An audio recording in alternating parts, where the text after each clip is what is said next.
Hello everyone. So this is now Peter and Steve, this time from PS Sounds. Steve is one of the members in the PS Sounds competition team. You might have seen pictures of this car before. Have you actually had any videos?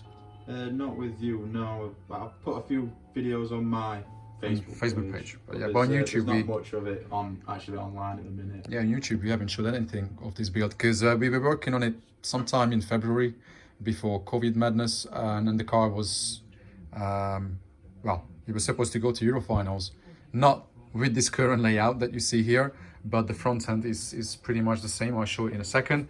But we have to start with this trunk because, yes, that's a 24-inch stereo integrity, but it's not the IB24.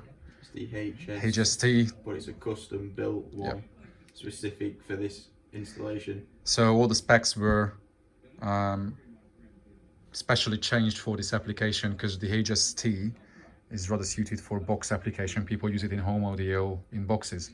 Whereas we talked to Nick at Stereo Integrity, we wanted something crazy, and he said he could tweak the specs. They had to demagnetize the magnet because I think this magnet is from the Sundown Z series subwoofers. Yeah, it's a monstrous size magnet. It's about the size of a normal sub, the magnet. Okay, so that's, well, I'm not a big guy, but you know, there's the size of my hands. It's huge. What is it, 90 pounds? It's about 45 kilo, 50 kilo. It's that's 100 pounds. It's roughly 100 pounds, yeah. Plus, Steve, as you can see, it's work in progress. But he fitted a steel plate. Well, how thick is the steel plate? It's a 8mm thick steel plate. So it's called 1/3 inch, yeah. And it's bolted through the strongest part of the chassis rails, where it's multiple layers of steel on the car. And then it's bolted in from behind the bumper as well, so it's proper solid, it's not going anywhere, but there's 30 bolts holding it down.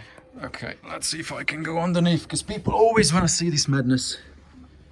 Oh my god. Okay.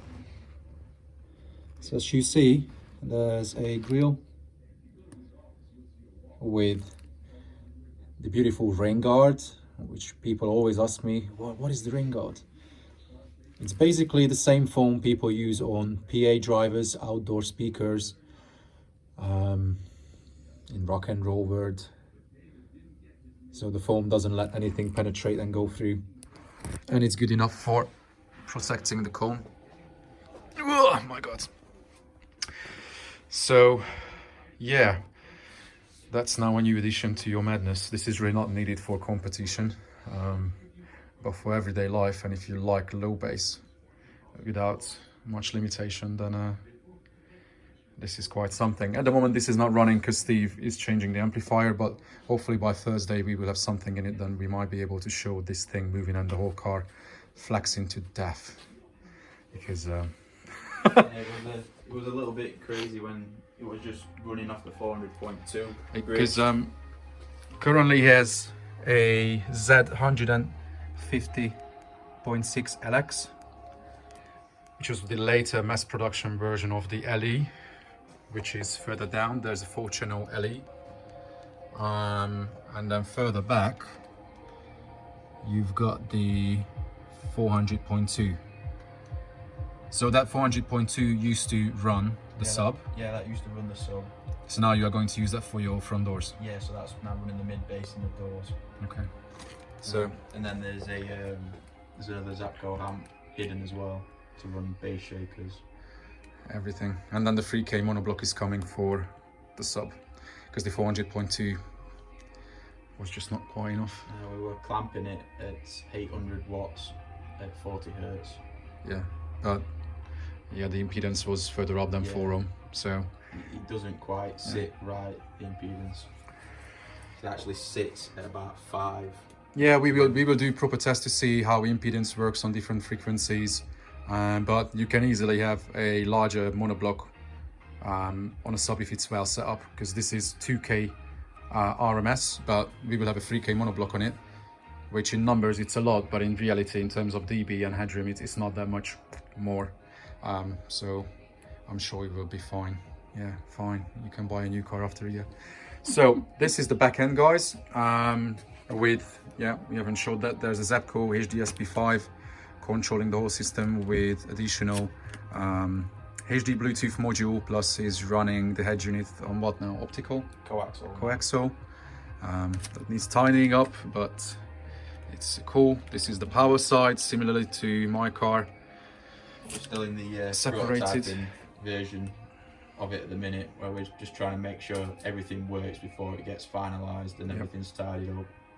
So at the minute I've found issues just with the sub itself, with not having enough power and having to rebuild stuff. Yeah, plus the steel plate will have to come out to be power coated as well. Yeah. But Steve made a really clever way of mounting the amp rack, because at the back there are hinges, so the whole rack can tip once the seats are tipped, and then it gets bolted down on each side, as you see. Plus you have extra braces to the side over there, each side. All heavy duty. I don't really do anything light duty nowadays. Those are proper brackets. And then this top trim panel, which is not finalized, and I really don't like it. I told it to Steve a million times. That's also holding the whole rack together on the top section, bolted together, so it's rock solid. But it has to be, because that thing is gonna make everything move. Okay, let's go to the front. And actually, we have to stop this horrible copyright-free music played off YouTube. So Steve wanted loud doors just for fun, but at the same time it's a multifunctional system, so we can't even take the grills out. It's not easy, is it? Yeah, I can take them out. We will show it later in another video. At least guys have another reason to follow the next one.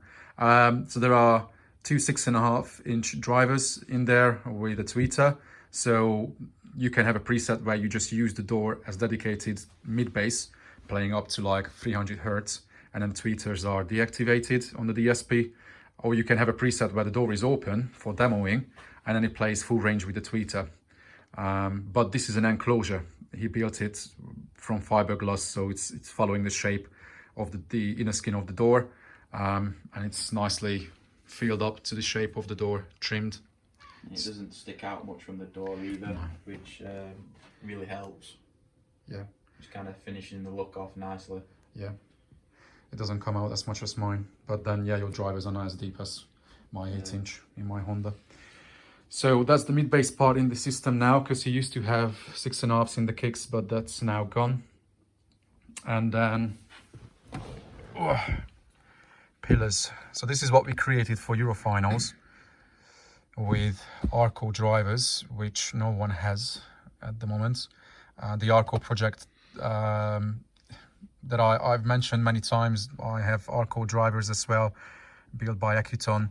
But then Marco at SCS, he has plans to carry on and producing drivers under the brand name Arco, but cheaper options like these, because anything built by Accuton is mega expensive.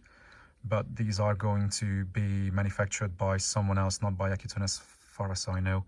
And these are way more affordable, under 4-digit for a freeway.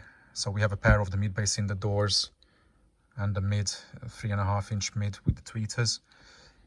The tweeters were in 3D printed pods, and they look like an eye. It's pretty freaky.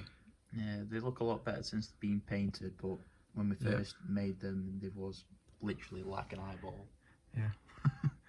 And then the black perspex ring finishes the mid-range cover really nicely, so it doesn't show any of the mounting screws or anything like that. So that's the front end with the controller for the Zapco DSP and a joying head unit. It looks pretty good. It does pretty much everything, doesn't it? Yeah. Does it have Android Auto or Apple CarPlay or anything like that? It does have that, but I don't really use it. It's just it's like a tablet basically. Yeah. But it gives you a coaxial and a optical digital output. Digital, yep. And then you still have HD playback from Zapco, as well as Zatcom, that stands for the HD Bluetooth module. So you have pretty much everything. So yeah, this is it for this one, guys. Hopefully in a few days we can show you what we are doing, because the dash is coming out in this car now. We are going a bit drastic, and hopefully we can fit the drivers in it that we are planning, and then in a few days you may see what comes out of it, and hopefully we can make that 24 come alive as well. So yeah, subscribe to the channel if you don't follow it. Steve's company will be in the description, so you can check out his company. He started to do his own business as well. Well, you've done business with your dad for what, ages? Yeah, I've worked with my dad for, well, since I was young basically, and we build camper vans, pretty much any custom fabrication work, and I also do car audio on the side as well. What I'm sure you will have more of. Yeah, hopefully I would like to do more car audio stuff. And yeah, so check out his page as well on Facebook, and yeah, we bring the next one in a few days. Take care.